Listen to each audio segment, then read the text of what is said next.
18ನೇ ಸೀಸನ್ನಲ್ಲಿ ಚೊಚ್ಚಲ ಬಾರಿಗೆ ಕಪ್ ಗೆದ್ದ ಬೆಂಗಳೂರು ತಂಡಕ್ಕೆ ಈ ಸೀಸನ್ ಕೂಡ ತುಂಬಾನೇ ಸ್ಪೆಷಲ್. ಟೇಬಲ್ ಟಾಪರ್, 19ನೇ ಆವೃತ್ತಿಯ ಫಸ್ಟ್ ಫೈನಲಿಸ್ಟ್, ಅದಕ್ಕಿಂತ ಮೇನ್ ಆಗಿ ಡಿಫೆಂಡಿಂಗ್ ಚಾಂಪಿಯನ್ಸ್. ಡೇ 1 ಮ್ಯಾಚ್ನಿಂದ ಕ್ವಾಲಿಫೈರ್ 1 ಮ್ಯಾಚ್ವರೆಗೂ ಕೂಡ ಡಾಮಿನೇಷನ್ ಮಾಡಿಕೊಂಡು ಬಂದಿರುವಂಥ ಬೆಂಗಳೂರು ಈ ಸಲನೂ ಕಪ್ ನಮ್ದು ಅಂತ ಹೇಳೋಕೆ ಇನ್ನೊಂದೇ ಹೆಜ್ಜೆ ದೂರದಲ್ಲಿರುವಂಥದ್ದು. ಗುಜರಾತ್ ಟೈಟನ್ಸ್ ವಿರುದ್ಧ ಫೈನಲ್ ಫೈಟ್ಗೆ ವೇದಿಕೆ ಸಿದ್ಧವಾಗಿದೆ. ನಂಬರ್ 1 ಹಾಗೆ ನಂಬರ್ 2 ನಲ್ಲಿ ಲೀಗ್ ಸ್ಟೇಜ್ ಅನ್ನ ಫಿನಿಶ್ ಮಾಡಿದ್ದ ಎರಡೂ ತಂಡಗಳ ಪ್ಲಸ್ ಹಾಗೆ ಮೈನಸ್ ಏನು, ವೀಕ್ನೆಸ್ ಯಾರದ್ದು, ಹೇಗಿರುತ್ತೆ ಈ ಫೈನಲ್ ಬ್ಯಾಟಲ್ ಅನ್ನೋ ಬಗ್ಗೆ ಈ ವಿಡಿಯೋದಲ್ಲಿ ಹೇಳ್ತೇನೆ. ನಾನು ಶಾಂತ. ನೀವು ಸುದ್ದಿಯಾನದ ಸಬ್ಸ್ಕ್ರೈಬರ್ ಆಗೋದಕ್ಕೆ ಮರಿಬೇಡಿ. 2026ರ IPL ಚಾಂಪಿಯನ್ಸ್ ಉದಯಕ್ಕೆ ನರೇಂದ್ರ ಮೋದಿ ಸ್ಟೇಡಿಯಂ ಸಿದ್ಧವಾಗಿದೆ.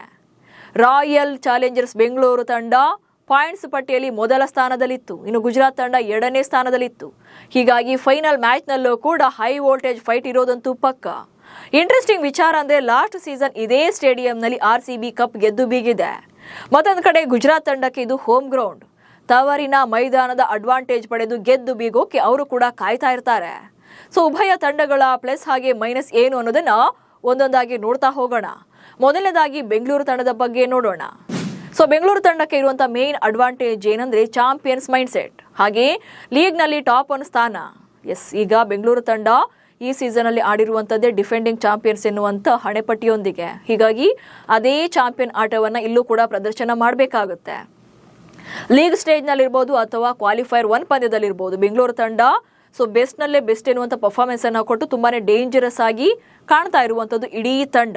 ಹೀಗಾಗಿ ಅದೇ ಚಾಂಪಿಯನ್ಸ್ ನಾವು ಎನ್ನುವಂಥ ಮೈಂಡ್ ಸೆಟ್ನಲ್ಲಿ ಅಖಾಡಕ್ಕಿಳಿಬೇಕು. ಜೊತೆಗೆ ಲೀಗ್ನಲ್ಲಿ ಟಾಪ್ 1 ನಲ್ಲಿ ಪೊಸಿಷನಲ್ಲಿ ಲೀಗ್ ಹಂತವನ್ನು ಫಿನಿಶ್ ಮಾಡಿದ್ದು ಕೂಡ ತುಂಬಾನೇ ಹೆಚ್ಚಿನ ಕಾನ್ಫಿಡೆನ್ಸ್ ಅನ್ನು ಕೊಟ್ಟಿರುತ್ತೆ. ಇನ್ನು ಕ್ವಾಲಿಫೈರ್ 1 ನಲ್ಲಿ 92 ರನ್ಗಳ ಬಿಗ್ ಮಾರ್ಜಿನ್ ವಿಕ್ಟರಿ.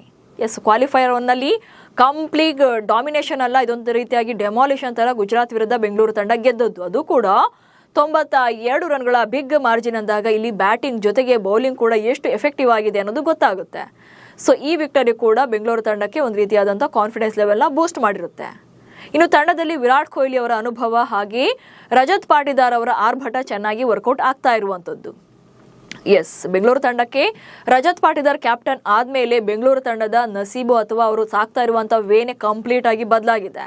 ಹಿಂದೆಲ್ಲ ಟೇಬಲ್ ಲಾಸ್ಟ್ ಬಾಟಮ್ ಅಲ್ಲಿ ಇರ್ತಾ ಇದ್ರು, 8, 9, 10 ಅಥವಾ ಪ್ಲೇ ಆಫಿಗೆ ಬರೋದೇ ದೊಡ್ಡ ವಿಚಾರ ಆಗ್ತಿತ್ತು. ಬಟ್ ಈಗ ಲಾಸ್ಟ್ 2 ಸೀಸನ್ನಿಂದ ಟಾಪ್ 2 ನಲ್ಲೇ ಫಿನಿಶ್ ಮಾಡಿರುವಂಥದ್ದು.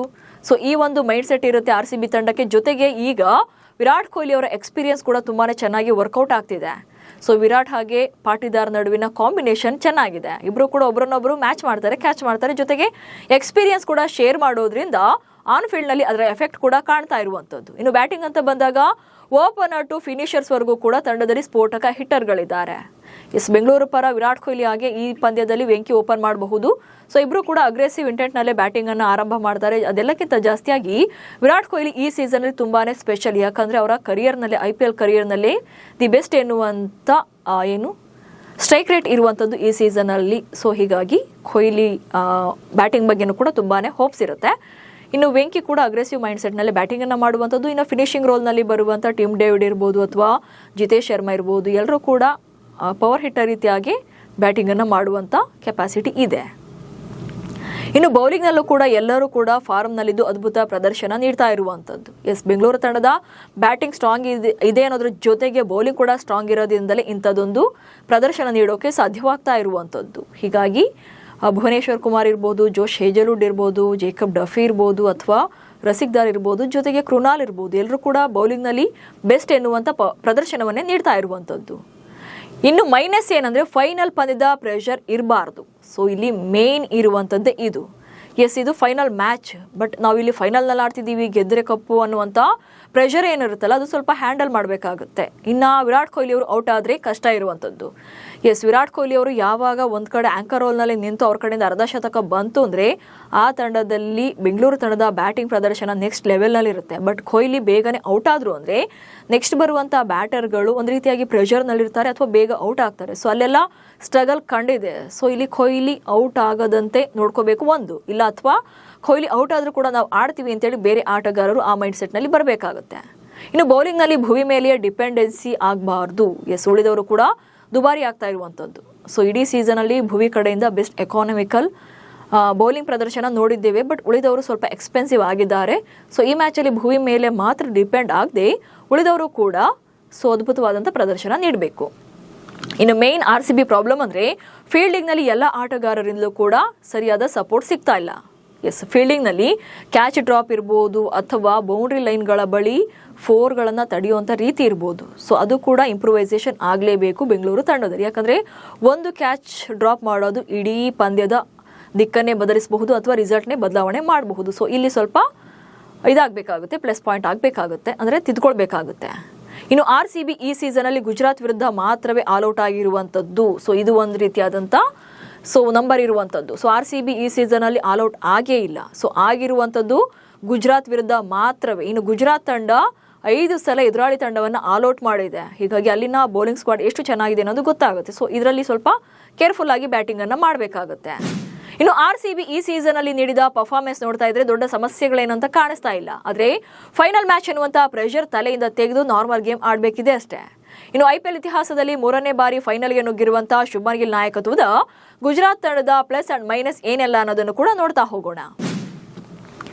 ಸೊ ಗುಜರಾತ್ ತಂಡಕ್ಕೆ ಇರುವಂಥ ಮೇನ್ ಅಡ್ವಾಂಟೇಜ್ ಏನಂದ್ರೆ ಅವರಿಗೆ ಹೋಮ್ ಗ್ರೌಂಡ್ ಇದು, ಜೊತೆಗೆ ಡಾಮಿನೇಷನ್ ಮಾಡುವಂಥ ಮೈಂಡ್ ಸೆಟ್ನಲ್ಲೇ ಬರ್ತಾರೆ. ಸೊ ಯಾವುದೇ ತಂಡಕ್ಕೂ ಕೂಡ ತನ್ನ ತವರಿನಲ್ಲಿ ಪಂದ್ಯಗಳನ್ನು ಆಡ್ತಾ ಇದ್ದೀವಿ ಅಂದಾಗ ಅಡ್ವಾಂಟೇಜ್ ಇದ್ದೇ ಇರುತ್ತೆ. ಜೊತೆಗೆ ಪಿಚ್ ಬಗ್ಗೆ ಅಲ್ಲಿ ಜಾಸ್ತಿ ಡಾಮಿನೇಷನ್ ಮಾಡ್ತಾರೆ. ಆ್ಯಂಡ್ ಹೋಮ್ ಗ್ರೌಂಡ್ನಲ್ಲಿ ಗುಜರಾತ್ ಆಲ್ಮೋಸ್ಟ್ ಡಾಮಿನೇಷನ್ ಮಾಡಿಕೊಂಡೇ ಬಂದಿರುವಂಥದ್ದು.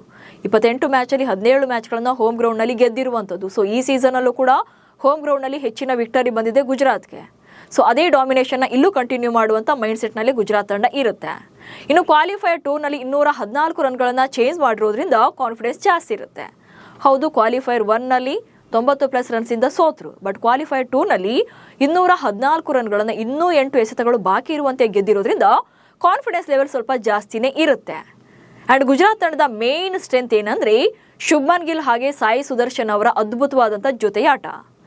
ಸೊ ಗುಜರಾತ್ ತಂಡದ ಮೇನ್ ಸಕ್ಸಸ್ ಸೀಕ್ರೆಟೇ ಈ ಇಬ್ಬರ ಬ್ಯಾಟಿಂಗ್ ಸ್ಟೈಲ್. ಇಬ್ಬರು ಕೂಡ ಆರೆಂಜ್ ಕ್ಯಾಪ್ನಲ್ಲಿ ಲೀಡ್ನಲ್ಲಿರುವಂಥದ್ದು. ಶುಭ್ಮನ್ ಗಿಲ್ ಹಾಗೆ ಸಾಯಿ ಸುದರ್ಶನ್ IPLನಲ್ಲಿ ಆರಂಭಿಕ ಜೋಡಿಯಲ್ಲಿ ಅತಿ ಹೆಚ್ಚು ಬಾರಿ ಶತಕದ ಜೊತೆಯಾಟ ಆಡಿರುವಂಥ ಜೋಡಿ ಇದು. ಸೊ ಏನು ಈ ಹಿಂದೆ ವಿರಾಟ್ ಕೊಹ್ಲಿ ಹಾಗೆ ABD ಇದ್ದರು ಈ ಲಿಸ್ಟ್ನಲ್ಲಿ. ಅಂದರೆ ಅವ್ರ ಕಡೆಯಿಂದ ಅದ್ಭುತವಾದಂಥ ಜೊತೆಯಾಟ ಅಥವಾ ಶತಕದ ಜೊತೆಯಾಟ ಅತಿ ಹೆಚ್ಚು ಸಲ ಬಂದಿತ್ತು. ಆದರೆ ಇದನ್ನು ಬ್ರೇಕ್ ಮಾಡಿರುವಂಥದ್ದು ಇದೇ ಕಿಲ್ಲರ್ ಜೋಡಿ ಸಾಯಿ ಸುದರ್ಶನ್ ಹಾಗೆ ಶುಭ್ಮನ್ ಗಿಲ್. ಹಾಗಂತ ಇವರೇನು ಪವರ್ ಹಿಟ್ಟಿಂಗ್ ಬ್ಯಾಟಿಂಗನ್ನು ಮಾಡಲ್ಲ, ಜಸ್ಟ್ 4ನಲ್ಲೇ ಜಾಸ್ತಿ ಡೀಲ್ ಮಾಡ್ತಾರೆ. ಜೊತೆಗೆ ರನ್ಸ್ ಯಾವ ರೀತಿಯಾಗಿ ಹೆಚ್ಚಾಗ್ತಿದೆ ಅನ್ನೋದು ಗೊತ್ತಾಗೇ ಆಗುತ್ತೆ. ಸೊ ಸಿಂಗಲ್ಸ್ ಇರ್ಬೋದು, ಡಬಲ್ಸ್ ಇರ್ಬೋದು, ಇಬ್ಬರ ನಡುವೆ ಕಮ್ಯುನಿಕೇಷನ್ ಎಕ್ಸ್ಟ್ರಾಡಿನರಿ ಇದೆ. ಸೊ ಇವರಿಬ್ಬರ ಜೋಡಿಯ ಪ್ರದರ್ಶನ ಗುಜರಾತ್ಗೆ ಪ್ಲಸ್ ಆದರೆ RCBಗೆ ಮೈನಸ್ ಆಗುತ್ತೆ. ಇವರಿಬ್ಬರ ವಿಕೆಟನ್ನು ಬೇಗ ತೆಗಿಬೇಕಾಗುತ್ತೆ. ಇನ್ನು ಗುಜರಾತ್ ತಂಡದ ಬೌಲಿಂಗ್ ಯೂನಿಟ್ನಲ್ಲೂ ಕೂಡ ಸಾಕಷ್ಟು ಅನುಭವಿಗಳ ದಂಡೇ ಇರುವಂಥದ್ದು. ರಬಾಡಾ ಇರ್ಬೋದು, ಮೊಹಮ್ಮದ್ ಸಿರಾಜ್ ಇರ್ಬೋದು, ರಶೀದ್ ಖಾನ್ ಇರ್ಬೋದು, ಅಥವಾ ಪ್ರಸಿದ್ಧ ಕೃಷ್ಣ ಇರ್ಬೋದು, ಅಥವಾ ಜೇಸನ್ ಹೋಲ್ಡರ್ ಇರ್ಬೋದು, ಎಲ್ಲರೂ ಕೂಡ ಒಬ್ರಿಗಿಂತ ಒಬ್ರು ಸ್ಟ್ರಾಂಗ್ ಬೌಲರ್ಗಳೇ. ಸೊ ಬೌಲಿಂಗ್ ಯೂನಿಟ್ ಎಲ್ಲರಿಗಿಂತ ಚೆನ್ನಾಗಿ ಕಾಣಿಸ್ತಾ ಇರುವಂಥದ್ದು GT ತಂಡದಲ್ಲಿ. ಸೊ ಹೌದು, ಲಾಸ್ಟ್ ಮ್ಯಾಚಲ್ಲಿ ಅವರು RCB ವಿರುದ್ಧ ಹೊಡೆಸ್ಕೊಂಡ್ರು. ಬಟ್ ಅವ್ರು ಯಾವಾಗ ಬೇಕಿದ್ರು ಕಮ್ ಬ್ಯಾಕ್ ಮಾಡಬಹುದು. ಇನ್ನು ಆರೆಂಜ್ ಕ್ಯಾಪ್ ಹಾಗೆ ಪರ್ಪಲ್ ಕ್ಯಾಪ್ನಲ್ಲೂ ಕೂಡ ಲೀಡ್ನಲ್ಲಿರುವಂಥ ಪ್ಲೇಯರ್ಗಳು. ಆರೆಂಜ್ ಕ್ಯಾಪ್ ಅಂತ ಬಂದಾಗ ಸಾಯಿ ಸುದರ್ಶನ್ ಹಾಗೆ ಶುಭ್ಮನ್ ಗಿಲ್ ಇಬ್ಬರು ಕೂಡ ಟಾಪ್ನಲ್ಲೇ ಇದ್ದಾರೆ. ಇನ್ನು ಪರ್ಪಲ್ ಕ್ಯಾಪ್ ಅಂತ ಬಂದಾಗ ರಬಾಡಾ ಇರುವಂಥದ್ದು, ಜೊತೆಗೆ ಡಾಟ್ ಬಾಲ್ಸಲ್ಲೂ ಕೂಡ ರಬಾಡಾ ಜೊತೆಗೆ ಸಿರಾಜ್ ಇರುವಂಥದ್ದು. ಸೊ ಇಲ್ಲೇ ಗೊತ್ತಾಗುತ್ತೆ ಬೌಲಿಂಗ್ ಯೂನಿಟ್ ಎಷ್ಟು ಸ್ಟ್ರಾಂಗ್ ಇದೆ ಅನ್ನೋದು ಗುಜರಾತ್ ತಂಡದ್ದು. ಇನ್ನು ಗುಜರಾತ್ ತಂಡದ ದೊಡ್ಡ ಸಮಸ್ಯೆ ಓಪನಿಂಗ್ ಜೋಡಿ ಮೇಲೆ ಡಿಪೆಂಡ್ ಆಗ್ತಾ ಇರುವಂಥದ್ದು. ಸೊ ಪ್ಲಸ್ ಆ್ಯಂಡ್ ಮೈನಸ್ ಇದೇ ಅವರದ್ದು. ಸಾಯಿ ಸುದರ್ಶನ್ ಹಾಗೆ ಗಿಲ್ ಕಡೆಯಿಂದ ಬಿಗ್ ಸ್ಕೋರ್ ಬಂದಾಗೆಲ್ಲ ಗೆದ್ದಿದ್ದಾರೆ. ಆದರೆ ಯಾವಾಗ ಅವರಿಬ್ರು ಪವರ್ ಪ್ಲೇನ ಒಳಗೆ ಔಟ್ ಆಗ್ತಾರೋ ಆಗೆಲ್ಲ ಸ್ಟ್ರಗಲ್ ಕಂಡಿದೆ. ಜೊತೆಗಲ್ಲಿ ಫಿನಿಶಿಂಗ್ ದಿ ಬೆಸ್ಟ್ ಎನ್ನುವಂಥ ಜೋಡಿ ಯಾರೂ ಇಲ್ಲ. ಹೌದು, ರಾಹುಲ್ ತೆವಾಟಿಯಾ ಇದ್ರು, ಬಟ್ ಎಲ್ಲ ಮ್ಯಾಚಲ್ಲೂ ಕೂಡ ಅವ್ರ ಕಡೆಯಿಂದ ಬಿಗ್ ಸ್ಕೋರನ್ನು ನಿರೀಕ್ಷೆ ಮಾಡೋಕೆ ಆಗಲ್ಲ. ಸೊ ಇಲ್ಲಿ ಕಂಪ್ಲೀಟ್ ಆಗಿ ಟಾಪ್ ಆರ್ಡರ್ ಮೇಲೆ ಡಿಪೆಂಡ್ ಆಗಿದೆ ಗುಜರಾತ್. ಇನ್ನು ಬೌಲಿಂಗ್ನಲ್ಲಿ ರಶೀದ್ ಖಾನ್ ಇತ್ತೀಚೆಗೆ ತುಂಬ ದುಬಾರಿ ಆಗಿರುವಂಥದ್ದು. ರಶೀದ್ ಖಾನ್ ಸ್ಪಿನ್ನರ್ ಮಾಂತ್ರಿಕ, ಬಟ್ ಇತ್ತೀಚಿನ ಪಂದ್ಯಗಳಲ್ಲಿ ರಶೀದ್ ಖಾನ್ ತುಂಬಾ ಎಕ್ಸ್ಪೆನ್ಸಿವ್ ಆಗಿದ್ದಾರೆ. ಇವನ್ ರಾಜಸ್ಥಾನ ವಿರುದ್ಧದ ಮ್ಯಾಚಲ್ಲೂ ಕೂಡ ತುಂಬಾ ಎಕ್ಸ್ಪೆನ್ಸಿವ್ ಆಗಿ ರನ್ಸನ್ನು ಕೊಟ್ಟಿದ್ರು. ಹೀಗೆ ಎರಡೂ ತಂಡಗಳಿಗೆ ಕಪ್ ಗೆಲ್ಲೋಕೆ ಚಾನ್ಸಸ್ ಎಷ್ಟಿದೆಯೋ ಒಂದಷ್ಟು ವೀಕ್ನೆಸ್ ಕೂಡ ಅಷ್ಟೇ ಇದೆ. ಆದರೆ ಫೈನಲ್ ಮ್ಯಾಚ್ನ ಪ್ರೆಷರ್ನ ಯಾರು ಕಾನ್ಫಿಡೆಂಟ್ ಆಗಿ ಹ್ಯಾಂಡಲ್ ಮಾಡ್ತಾರೋ ಕಪ್ ಗೆಲ್ತಾರೆ. ಬಟ್ ಸಣ್ಣ ಸಣ್ಣ ಎಡವಟ್ಟುಗಳು ಕೂಡ ದೊಡ್ಡ ದೊಡ್ಡ ಬೆಲೆಯನ್ನು ತೆರುವಂತೆ ಮಾಡಬಹುದು. ಹೀಗಾಗಿ ನೋಡಿಕೊಂಡು ಗೇಮನ್ನು ಆಡಬೇಕಾಗುತ್ತೆ. ಫೈನಲಿ ನಿಮ್ಮ ಪ್ರಕಾರ ಈ ಪಂದ್ಯದಲ್ಲಿ ಯಾರು ಕಪ್ಪನ್ನು ಗೆಲ್ತಾರೆ, ಸೊ ಯಾರು ಚಾಂಪಿಯನ್ ಪಟ್ಟಕ್ಕೇರ್ತಾರೆ ಅನ್ನೋದನ್ನು ಕಮೆಂಟ್ಸ್ ಮೂಲಕ ತಿಳಿಸಿ. ಹಾಗೆ ಸುದ್ದಿಯನ್ನು ಫಾಲೋ ಮಾಡಿ. ನಮಸ್ಕಾರ.